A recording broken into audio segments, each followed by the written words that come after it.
नमस्कार। आज हम इतिहास के पन्नों को पलटकर एक ऐसी कहानी जानेंगे जिसने दुनिया को हमेशा के लिए बदल दिया। एक ऐसी क्रांति, एक ऐसा रेवोल्यूशन जिसने राजाओं के तख्त हिला दिए और आम इंसान को उसकी आवाज दी। जी हाँ, हम बात कर रहे हैं फ्रांसीसी क्रांति, द फ्रेंच रेवोल्यूशन की। तो चलिए शुरू करते हैं। जरा सोचिए, तारीख है 14 जुलाई 1789।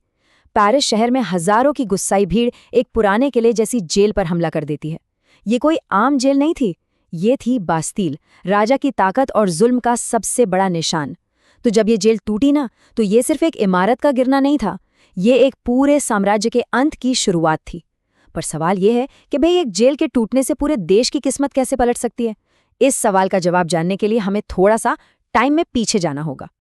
तो चलिए चलते हैं 18वीं सदी के फ्रांस में। उस वक्त वहां राजा लुइस 16 का शासन था। इस पूरे दौर को ओल्ड रेजिम या प्राचीन राजतंत्र कहा जाता था। और ये वो समय था जब फ्रांस का समाज एक बहुत बहुत बड़े बदलाव की दहलीज पर खड़ा था। देखिए, उस समय का फ्रांसीसी समाज ना 3 हिस्सों में बटा हुआ था। इन्हें कहते थे द 3 एस्टेट्स। सबसे ऊपर थे फर्स्ट एस्टेट, यानी चर्च के पादरी, जिन्हें क्लर्जी कहते हैं। उनके ठीक नीचे थे सेकंड एस्टेट, यानी बड़े बड़े जमींदार और शाही लोग, जिन्हें नोबेलिटी कहा जाता था। अब मजे की बात यह है कि ये दोनों मिलकर आबादी के सिर्फ 3% थे, लेकिन सारी जमीन, सारी ताकत इन्हीं के पास थी। और सबसे बड़ी बात, इन्हें कोई टैक्स नहीं देना पड़ता था, बिल्कुल नहीं। सारा का सारा टैक्स का बोझ पड़ता था 97% आबादी पर, यानी थर्ड एस्टेट पर, जिसमें किसान, मजदूर, वकील, व्यापारी सब आ जाते थे। मतलब अन्याय साफ साफ दिख रहा था।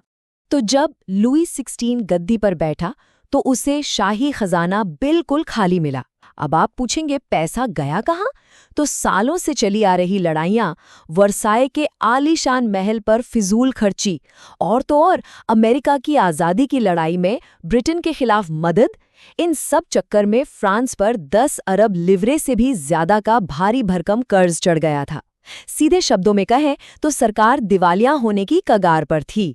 और जब सरकार के पास पैसे ना हो तो मुसीबतें चारों तरफ से आती हैं। देश में एक और बहुत बड़ा संकट खड़ा हो गया, जिसे कहते हैं सबसिस्टेंस क्राइसिस, मतलब रोजी रोटी का संकट। हुआ ये कि फ्रांस की आबादी तो बढ़ गई, लेकिन अनाज की पैदावार, खासकर खराब फसलों की वजह से कम हो गई। नतीजा, पावर रोटी जो आम लोगों का पेट भरती थी, उसकी कीमतें आसमान छूने लगी। लोगों की कमाई तो उतनी ही थी, पर खाना उनकी पहुंच से बाहर होता जा रहा था। तो अब देखिए, माहौल बिल्कुल तैयार था। एक तरफ नाइंसाफी, दूसरी तरफ भुखमरी और तीसरी तरफ कंगाल सरकार। इन सब से तंग आकर थर्ड एस्टेट अब चुप बैठने वाला नहीं था। वो बदलाव की मांग करने के लिए पूरी तरह तैयार था। और बस यहीं से क्रांति की पहली चिंगारी भड़क उठती है। साल 1789, ये वो साल था जिसने फ्रांस का इतिहास बदल दिया। देखिए कैसे घटनाएं तेजी से घटीं। मई में राजा ने टैक्स बढ़ाने के लिए एस्टेट्स जनरल की मीटिंग बुलाई। जून में थर्ड एस्टेट ने बगावत कर दी और टेनिस कोर्ट में एक ऐतिहासिक शपथ ली। जुलाई में, जैसा हमने शुरू में देखा, लोगों ने बास्तील के किले पर धावा बोल दिया। और अगस्त आते आते सदियों से चली आ रही सामंती व्यवस्था यानी फ्यूडलिज्म को ही खत्म कर दिया गया। मतलब हर महीने एक नया तूफान आ रहा था। वो जो टेनिस कोर्ट ओथ थी ना, वो कोई मामूली घटना नहीं थी, वो एक ऐलान था। थर्ड एस्टेट के लोगों ने खुद को नेशनल असेंबली घोषित कर दिया, मतलब देश की असली आवाज।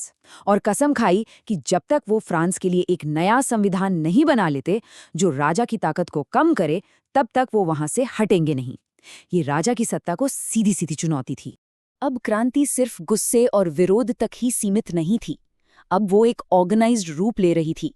अब लोगों का मकसद सिर्फ सुधार करना नहीं था, बल्कि राजशाही को जड़ से उखाड़ फेंकना और एक नए राष्ट्र, एक रिपब्लिक को जन्म देना था। तो देखिए ये हुआ कैसे। 1791 में नया संविधान बना जिसने राजा को बस नाम का राजा बना दिया, ज्यादातर शक्तियां छीन ली। पर कुछ लोगों को ये भी मंजूर नहीं था।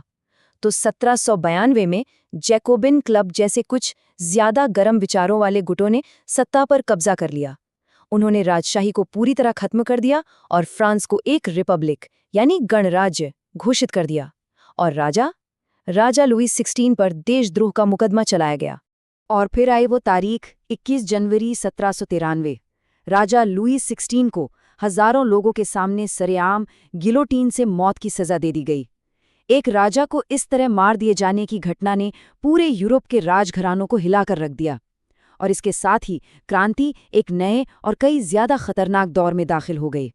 राजा की मौत के बाद क्रांति का एक ऐसा काला अध्याय शुरू हुआ जिसे द रेन ऑफ टेरर यानी आतंक का राज कहा जाता है। इस दौर का सबसे बड़ा चेहरा था मैक्सिमिलियन रोबेस्पियर। वो एक ऐसा लीडर था जो मानता था कि गणतंत्र के दुश्मनों को खत्म करने के लिए किसी भी हद तक जाना सही है, फिर चाहे उसके लिए हजारों लोगों की जान ही क्यों ना लेनी पड़े। आतंक के इस दौर का सबसे बड़ा सिंबल बनी गिलोटीन मशीन। ये एक ऐसी मशीन थी जिसमें भारी तेज ब्लेड लगा होता था जो एक झटके में सिर को धड़ से अलग कर देता था। इसका नाम इसके आविष्कारक डॉक्टर गिलोटीन के नाम पर पड़ा। रोबेस्पियर के राज में जिस किसी पर भी गणतंत्र का दुश्मन होने का जरा सा भी शक होता, उसे सीधा गिलोटीन पर भेज दिया जाता था। समाज में बराबरी लाने के नाम पर रोबेस्पियर ने बहुत ही सख्त कानून लागू किए। उसने मजदूरी और चीज़ों की कीमतों की एक लिमिट तय कर दी, मीट और ब्रेड की राशनिंग शुरू कर दी। किसानों को अपना अनाज सरकार के तय किए दाम पर ही बेचना पड़ता था। यहाँ तक कि सभी नागरिकों के लिए एक दूसरे को सिटोयेन यानी नागरिक कहकर बुलाना जरूरी कर दिया। चर्चों को बंद करवाकर सरकारी दफ्तर बनवा दिए गए। लेकिन रोबेस्पियर की इन सख्तियों से उसके अपने ही लोग तंग आ गए।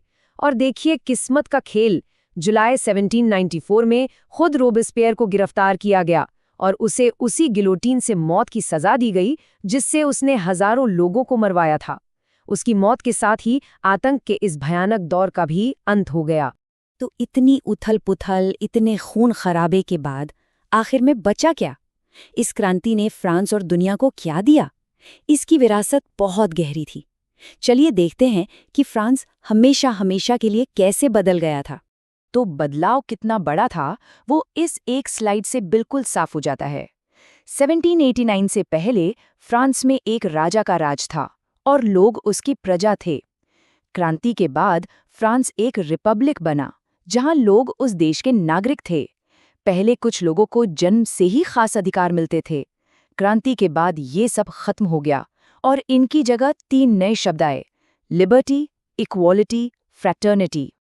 और यही इस क्रांति की सबसे बड़ी और सबसे ताकतवर विरासत थी, उसके विचार। लिबर्टी यानी स्वतंत्रता, इक्वालिटी यानी समानता और फ्रेटर्निटी यानी बंधुत्व। इन 3 विचारों ने सिर्फ फ्रांस को ही नहीं बदला, बल्कि ये पूरी दुनिया में फैल गए और लोकतंत्र और मानवाधिकारों के लिए होने वाले आंदोलनों की प्रेरणा बने। तो आखिर में एक जरूरी सवाल बचता है जिस पर सोचना चाहिए। फ्रांसीसी क्रांति ने दुनिया को स्वतंत्रता, समानता और बंधुत्व जैसे महान आदर्श तो दिए, पर क्या इन ऊंचे लक्ष्यों को पाने के लिए आतंक और हजारों लोगों की जान लेने का रास्ता सही था? इस बारे में सबकी राय अलग हो सकती है। आप क्या सोचते हैं, इस पर जरूर गौर कीजिएगा।